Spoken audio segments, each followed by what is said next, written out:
believe it myself. Suddenly I'm up on top of the world. It should have been somebody else. Believe it or not, I'm walking on air. I never thought I could feel so free. Flying away on a wing and a prayer. Who could it be? Believe it or not, it's just me.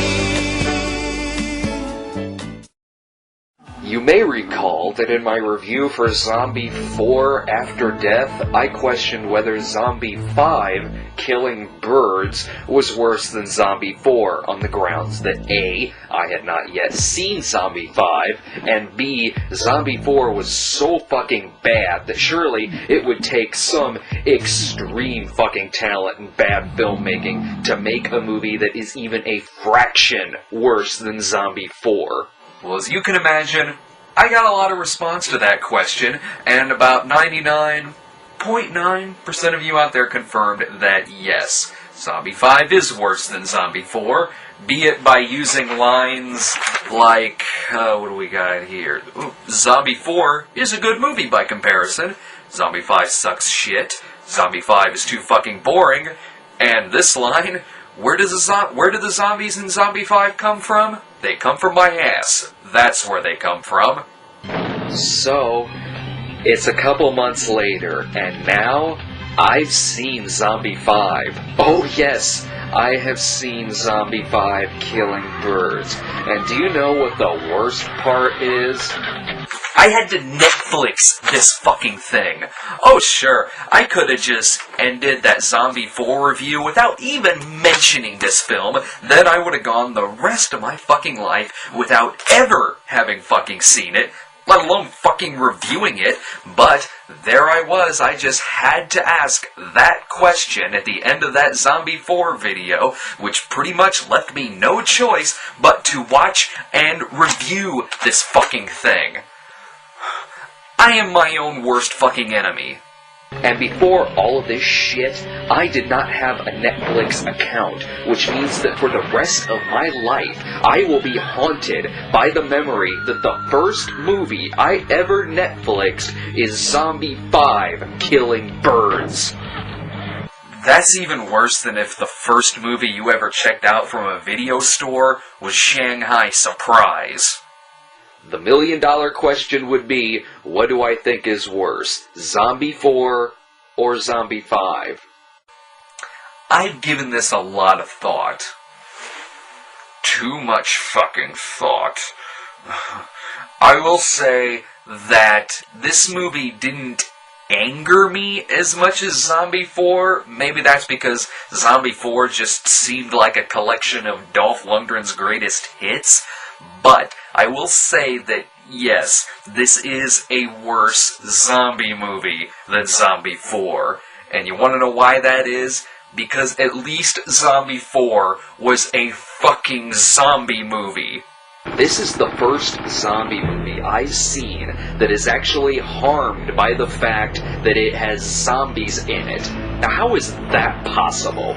Well, it's because for the first 45 minutes, there are no zombies in it, nor even the hint that this will turn into a zombie movie. And when all three of the fucking zombies show their rotting flesh, there's no explanation of who they are, where they came from, why they are there, or anything. Here's the film's build-up. The opening scenes show a Vietnam vet returning home from the war. He finds his wife cheating on him, so he goes all John Rambo on their asses and slices the throats of anyone in his path. And I mean anyone. Seriously, who the fuck are these people? Who cares, right? Kill them, whatever. The man is then attacked by his wife's pet birds, leaving him blinded, hence the subtitle, Killing Birds. Well, kinda, which doesn't even make sense because they didn't actually kill him. Oh yeah, that reminds me. This is not a movie about killer birds. There are a lot of shots of birds in this movie, but nowhere in this flick are we gonna see a bunch of birds hanging out on a jungle gym, nor will we see them shitting on a fleeing Mel Brooks. But back to the movie. It's years later, and a group of college students visit the home of the Vietnam vet, now played by Robert Vaughn. Sometimes I wonder if that's just makeup on his face, or if that's just his fucking reaction from reading the script.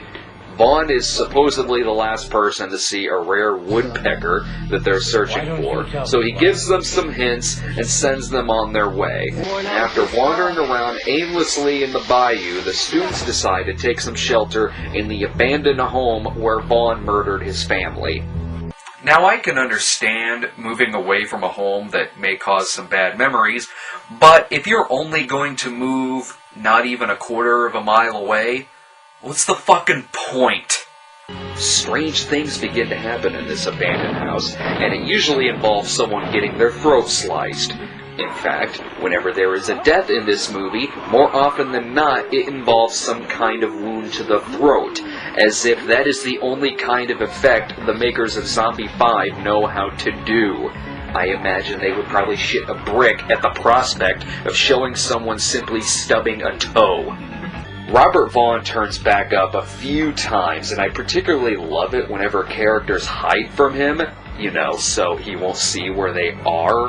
I'm surprised they didn't wave at him the first time they met.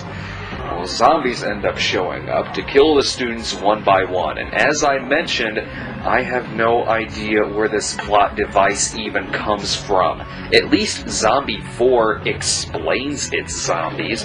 If these are the zombies of the dead family members, then why didn't they do this sooner? And if it is simply revenge that they want, why are they attacking the college students instead of simply going after Robert Vaughn? This man has been secluded for probably 20 years, and the zombies pick the one time he has company in order to do their attack.